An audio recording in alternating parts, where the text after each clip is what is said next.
Buenas tardes. La siguiente exposición se trata del tema la economía del Estado, las principales fuentes de ingreso y empleo de las personas, de las familias, la pobreza y la desigualdad.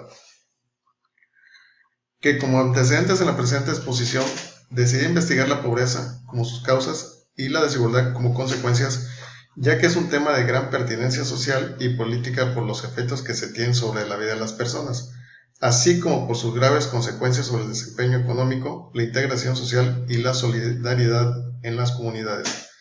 Se trata, en la presente investigación, de comprender el desarrollo teórico de los conceptos de pobreza y desigualdad en las décadas recientes. En el caso de pobreza, si bien la definición más frecuente se refiere a las carencias de ingreso, han surgido diversos enfoques respecto de la conceptualización y medición del concepto. Esta investigación distingue entre el nivel de las desigualdades y el análisis de los niveles de pobreza. Con frecuencia, estos conceptos se asocian a los trabajos académicos y en los documentos de políticas públicas.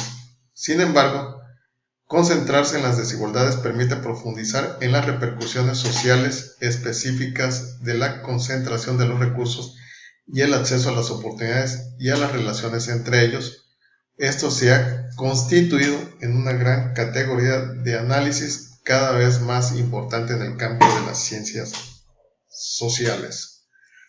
Por ello, es importante restaurar el crecimiento como única forma de abatir el desempleo y, al mismo tiempo, empezar a reducir los déficits y la deuda en condiciones sociales y políticas aceptables. Urgen propuestas de acción para, mediante un golpe de timón, cambiar un rumbo que apunta solo a la espiral acumulativa de austeridad, desempleo y contracción económica. Caída de ingresos públicos, más déficit y mayor austeridad en sucesión interminable. Por último, al finalizar la investigación se desprenderá que desde la segunda mitad del siglo XX las desigualdades sociales y las económicas en México han disminuido. Sin embargo, como se manifestó en el desarrollo de esta investigación, continúan siendo severas. La metodología implementada para el desarrollo de la presente investigación fue la recolección de datos como una sección concebida de igual forma que la expresión operativa del diseño de investigación. Es decir, es la especificación concreta de los procedimientos, lugares y condiciones de la recolección de datos. Por tanto, se analizó y definió si la investigación será a base de lecturas, documentos, encuestas u observaciones directas de los hechos. Por ello, se expone de manera de realizar el acopio de los datos a través de diferentes técnicas de investigación, en la cual se define la encuesta y sus dos tipos más conocidos, el cuestionario y la entrevista. Para el diseño y elaboración del presente cuestionario, se requirió de un conocimiento del fenómeno a investigar, lo cual es el resultado de la primera fase del trabajo. Ahora bien, una vez que se tiene contacto directo con el fenómeno a investigar, además de tener conocimiento de sus aspectos y elementos más relevantes, es el momento de analizar y precisar el tipo de preguntas que se realizarán y que nos conducirán a la comprobación de nuestras hipótesis. En cuanto a la estructura y forma del cuestionario, sus preguntas deben estar cuidadosamente elaboradas, ya que es importante que se incluyan preguntas intrascendentes. Asimismo, se utilizó la técnica de la observación, dado que es la más común de las técnicas de investigación. La observación sugiere y motiva los problemas y conduce a la necesidad de la sistematización de los datos. La observación debe ser trascendente y en una serie de limitaciones y obstáculos, los cuales podemos comprender por el subjetivismo, el etnocentrismo, los prejuicios, la parcialización, la deformación, la emotividad, etc., que se traducen en la incapacidad de reflejar el fenómeno objetivamente, para lo cual se utilizaron estas dos técnicas.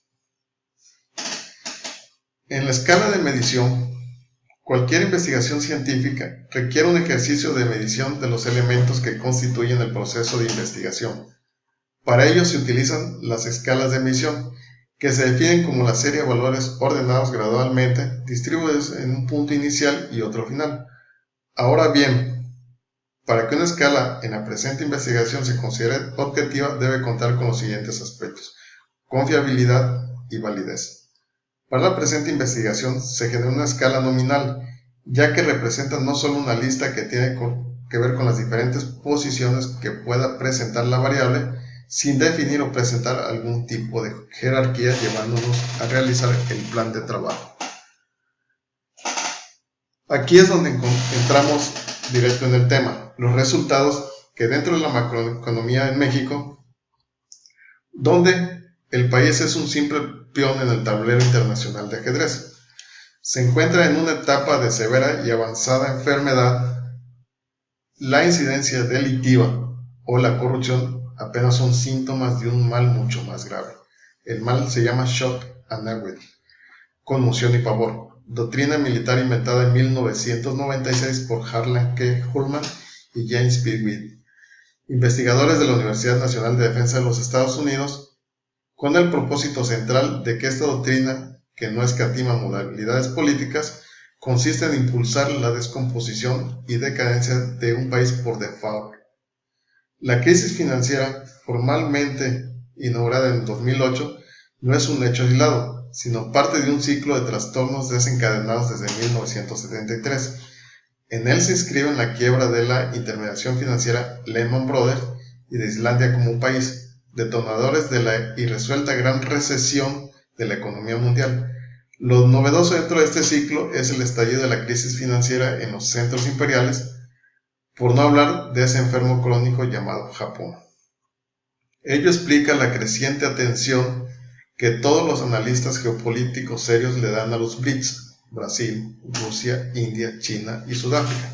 No hay más que observar su extensión territorial, población, tasa de crecimiento de sus economías, de educación de sus jóvenes y el hecho de que 3 de ellos poseen respetables arsenales nucleares. China ya es la segunda economía mundial y el arsenal nuclear de Rusia es comparable al de Estados Unidos. Pobreza y desigualdad. Dentro de las variables que arrojan los presentes resultados, sobre todo por la baja tasa de participación laboral femenina, las mujeres dependen en gran medida del ingreso de su pareja o familiares. Además, por la brecha salarial, las mujeres que trabajan reciben menores ingresos en promedio que los hombres. Ser pobre no depende del ingreso. También cuenta el acceso a la educación, a una vivienda digna, a la seguridad social. Por eso se puede ser pobre en distintos niveles. Coneval, que calcula el ingreso de los mexicanos por tener su acceso o carencia a los siguientes derechos sociales, como derecho a la educación, derecho a los servicios de salud, seguridad social, acceso a la alimentación, calidad y espacio a la vivienda y acceso a los servicios públicos.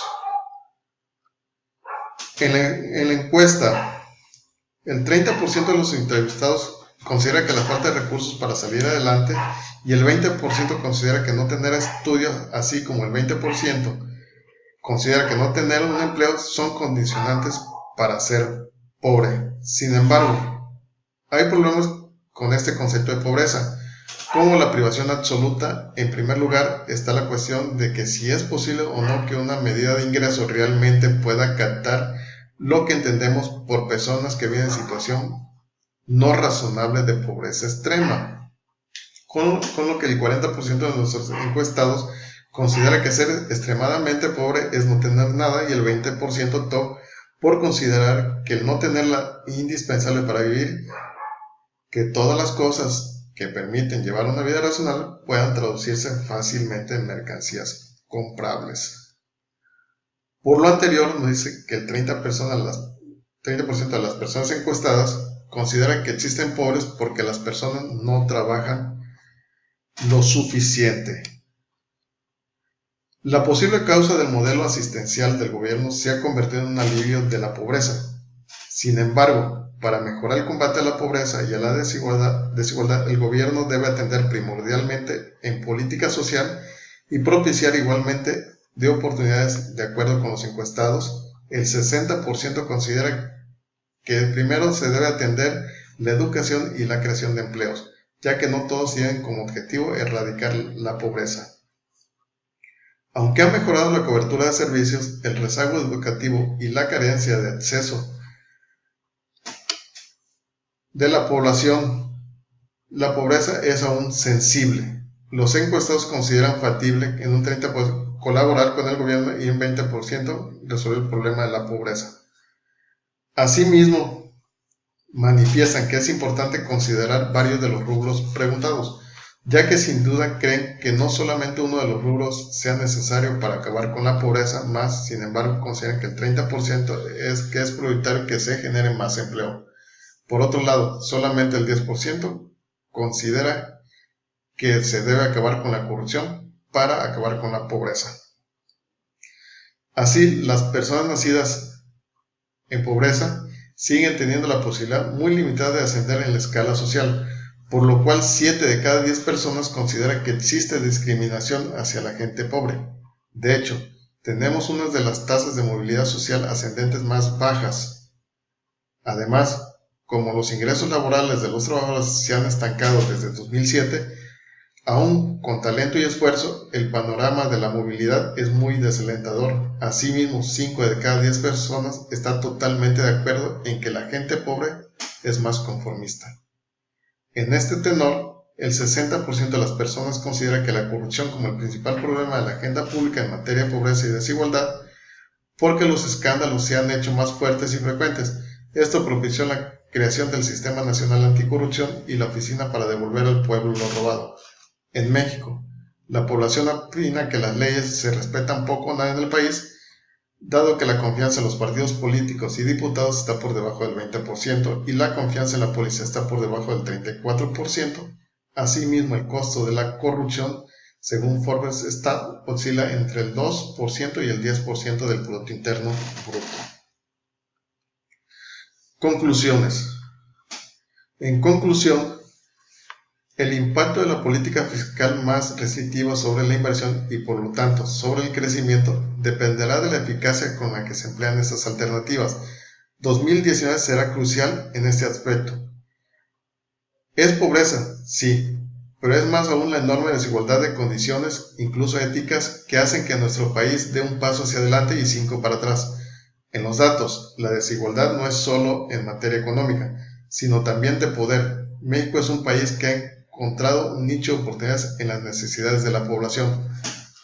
Asimismo, es la desigualdad de condiciones que no solo son socioeconómicas, sino también morales, de aquellos que han convertido en el poder su herramienta de control. Mientras que eso siga sucediendo, por más programas y campañas que haya, la brecha de desigualdad seguirá siendo esta, la misma que permite que tan radicales y que tan pobres y tan de pocos pero tan ricos.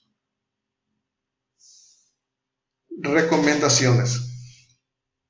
Se debe repensar la democratización del contexto de la globalización, que significa sentar a todos los actores para que ésta contribuya con sus ganancias a minimizar al menos la pobreza. Además, permitirá una verdadera profundización en lo social, pero sobre la base de equidad e igualdad. La concesión económica de los beneficios de la globalización permitirá trasladar de los sectores económicamente fuertes a los débiles algunos de estos beneficios. Cobertura universal de salud, acceso universal a la educación de calidad,